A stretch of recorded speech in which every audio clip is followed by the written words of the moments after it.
Hi, Jen here from Jen Michelle Coaching, and today I want to talk about, can you love someone too much? Love is free, it's inviting, it's carefree, it just allows anything and everything for a person to just feel like they can be their most true, authentic self in the presence of that other person. What love is not is it's not controlling, overly attached. It's not grasping, clinging, or smothering in any way. So in this video, I just want to talk about, can you love someone too much? Is that possible? And what does it look like? Number one, are you going into your maternal energy within the relationship?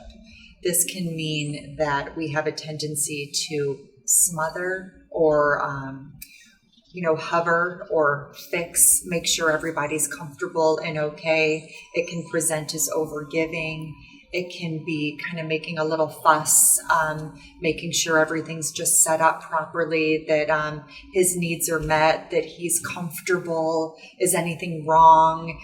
Just that kind of idea of micromanaging his head or frequently checking in to assess his level of satisfaction or comfort within the relationship. So if you have, and this can be from a really extreme way of doing things, even to a low level, but if you have this tendency to sort of be over on his side of the street versus your own, if I invite a woman to really get the focus on herself and making sure that she's showing up respectfully and compassionately and kindly in the relationship, but no need to make a fuss or overgive or worry about what he may need or what he may want to be comfortable. And instead just focus on yourself and have the mantra that all is well unless I hear otherwise, meaning that you're operating under the assumption that everything in life is good and that you can handle anything that comes your way without having to anticipate it or micromanage it, or what ends up sometimes feeling to the masculine is like a maternal or smothering tendency, again, in different degrees. And I don't mean to say that in any harshness, but I think it's the best way to get the point across. Number two, if you find yourself super attached to the outcome. So part of accessing our feminine energy is being who we truly are and owning what it is that we desire and what we want. But when we do this with a strong attachment to the outcome, it goes from having a desire to feeling controlling or feel like there's an energy of expectation, obligation, or management in it. And so we want to be really sure that if we do want certain things in our life, that we openly express it, but the person's free to give or not to give, because we'll go off and make ourselves happy. And that can look like, I'll give an example, saying to your partner, I would love to go for a walk together. And let's just say he's like, no, I can't do that today, or ignores you.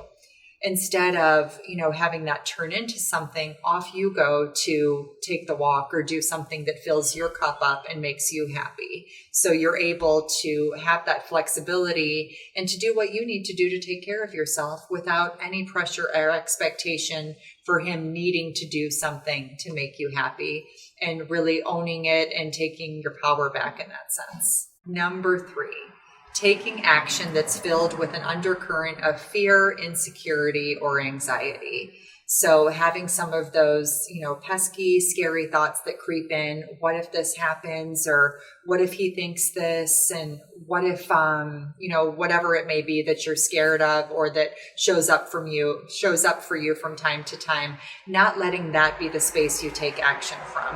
Noticing those fears, anxieties, and insecurities, and take it as a cue to explore yourself and get the focus on you, get curious, invite a new energy and perspective in through movement, through getting together with a friend, whatever it looks like for you, but letting those emotions pass and then seeing from a place of security, groundedness, and confidence what you need to share or what you need to say. And you'll find that the actions that you take within the dynamics of the relationship will be so different.